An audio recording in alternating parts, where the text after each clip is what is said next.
Guys, Mark Goldberg here from Mark Vlogs Watches with a quick word for your friend and mine, ArchieLuxury, Paul Pluta, AC3, Archibald Chesterfield III. You know, he invented the quick wristwatch check, and the rest of us on YouTube, well, we just stole it. Help keep Archie full-time on YouTube by liking this video, watching this video, tell your fuckhead friends, and make sure to subscribe to his Patreon. And now, ArchieLuxury. Hi guys, it's Paul Pluta. Paul Pluta on the Paul Pluta channel. Today guys, I'm doing paid reviews. This is paid review JU50. JU50. Now before we start this, did you know guys, I invented the wristwatch check. Let's see what Archie's wearing today. Tudor Black Bay, Tudor Black Bay, Tudor Black Bay. Thank you. Okay guys, let's jump straight in and do this paid review. This is for Gosha. Hi Arch, I'm 43-year-old foreign guy living and working in Switzerland with family and kids. Well done. Like, how do you afford that? Since a couple of months, I became a big fan of your YouTube channel and finding them very entertaining and informative. Wish you to keep going in good health and joy. I was into watches since my childhood, however, could not afford a decent piece until this year. I know the feeling. After receiving a good bonus from my employer in April 2019, I went straight to the Rolex AD and bought myself a new black-face Oyster Perpetual 39mm and was very excited about this purchase. In a couple of weeks, I've made a bet on a local internet auction, non-watch orientated, and won a beautiful sub-date from 1997. Serviced and in mint condition, the price I paid was 6250 Swiss francs, equal to 62.50 US, with box, no papers, but with service papers dated 2014. Runs perfect, a plus 2 second day watch. That's talking about the movement, accuracy, very cool. Mint, looks like no scratches, minimum stretch, steel bracelet, tritium dial and hands, but replaced glass and bezel inlay, which is confirmed by Rolex. AD invoice came with the watch. I think it's a steal at the price. Make sure you keep all those records in many years to come. People love to see the history, not just one service, a couple of services.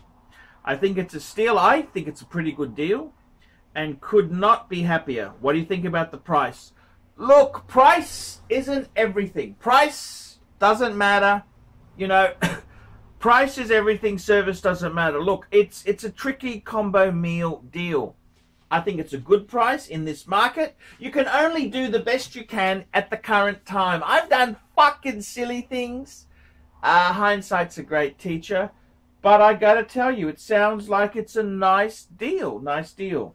Okay, so my collection now consists of 2 Rolex and 1, what the fuck, Squally 1521, which I bought a couple of years ago under the impression of the YouTube review of You Know Who, TGV. Get rid of that garbage. Get rid of the garbage. I've got a question for you. I've got a couple of questions. Number 1, if I was forced to sell 1 Rolex for quick cash and keep 1, which one should go and which one is a keeper? My first new Oyster Perpetual with my name on the papers, or the glorious vintage sub? Good question. Fuck, that's a hard one.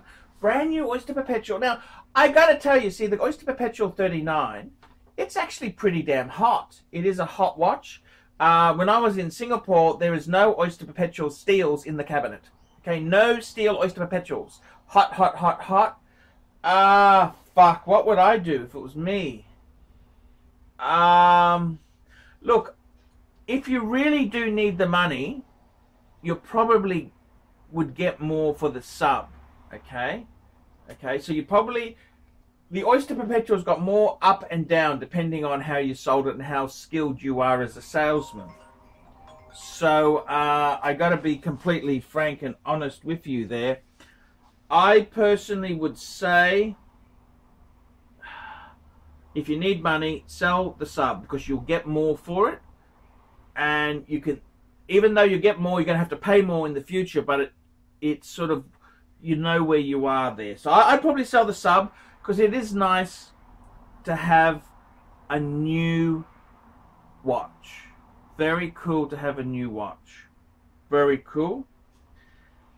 The next thing is, if I expand my collection in the future, I'm thinking to add a GMT. Yes. Explorer 2 in 42 or 40, or Tudor Black Bay GMT Pepsi. Yes. Yes. I think all three of those are amazing watches. Also, I like the Man on the Moon Omega with hand wide and Halcyon, and would add it as a chronograph for full basic collection. Yeah, I do like that. Any of your thoughts are very much appreciated after sending this, or say sent me $65 US. Thank you, Gosha. Look, I tend to agree with you. I tend to agree.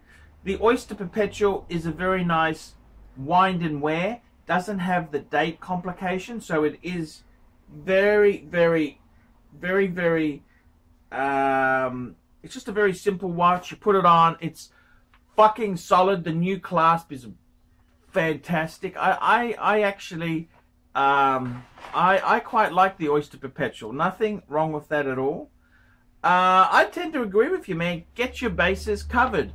You've got the Oyster Perpetual as your just cool everyday, no date, just simple Rolex. Rolex sub-date as your vintage. It's more of a classic than vintage. Classic, vintage sort of sub. Great watch. Cool. I'd probably say, if it was me, I'd probably go 40mm Explorer 2. I think they are good buying. It depends when you're going to buy it. If you buy it in a couple of years' time, the movement on those 40mm, they're going up. The price movement is just going up. So I like the 42. I like the 40. The GMTs are crazy. They're crazy. The Pepsi, the Coke, the black, any of those pre-ceramic GMTs, crazy. And the ceramic GMTs, fuck, massive premium in steel.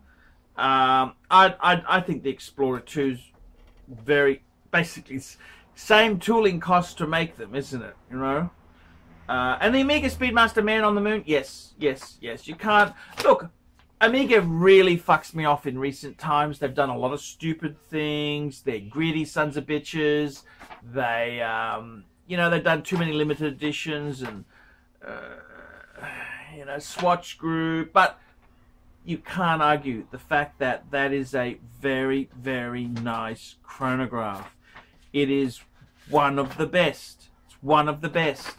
The only other thing I would possibly consider instead of an Omega, fuck it, just go with the Omega. I was going to say maybe a Tudor Monte Carlo, just to keep it all Rolex and Tudor sort of collection, but nah, I'd probably go Speedmaster. Speedmaster, it's cool.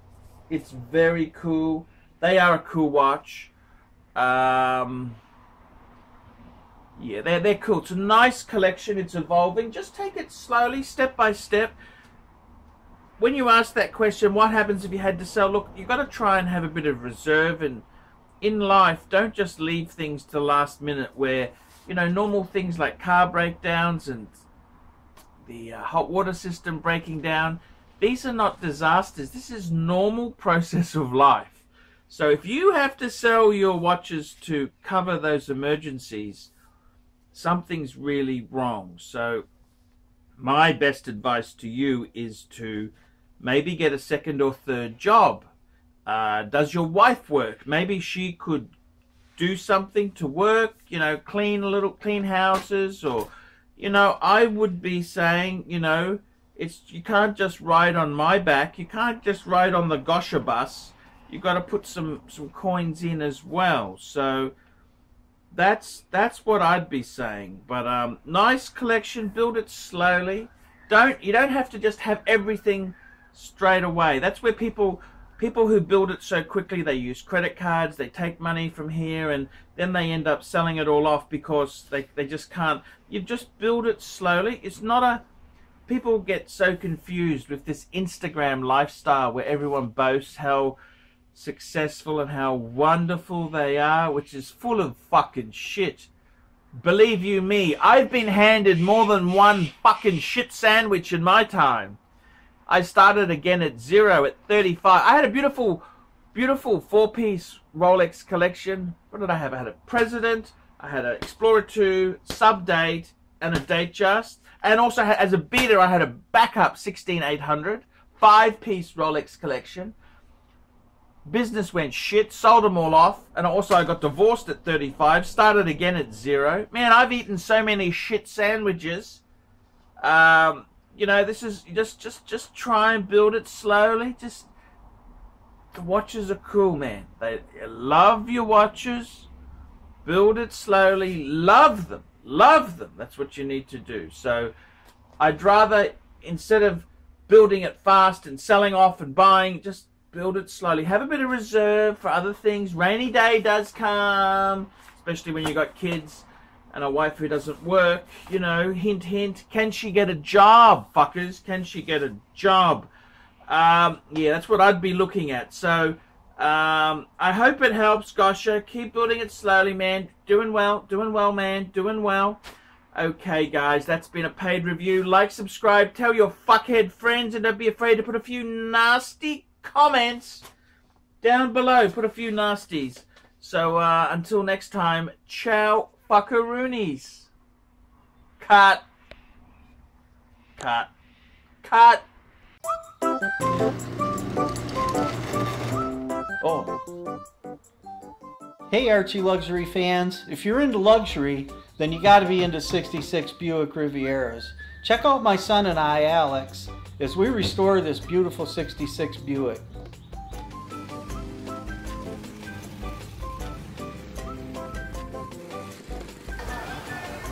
Neighbors are having a picnic, you know, having fun and stuff.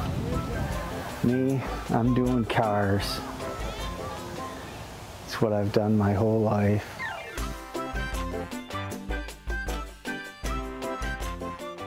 Boys and girls, ladies and gentlemen, once again, Mark Goldberg for Archie Luxury AC3, the Pontiff Satan de Ville. I want to sincerely thank you for having sat through this video because I know it was awful, but you know what? You do it for the greater good of humanity. Thank you so much. Now, a couple of quick pieces of homework. Now that you've watched this video, I would like you to hit thumbs up. If you must, hit thumbs down, but if you'd hit thumbs up, I would especially appreciate it. Go ahead and leave a really nasty comment and tell him how awful this content was, but most importantly of all, the entire reason that I am linking up with Archie Luxury in the first place. I am a published author. Let dogs be dogs. Available in bookstores, Amazon, and electronically somewhere near you. Remember, Archie Luxury. He's not just a figment of your imagination.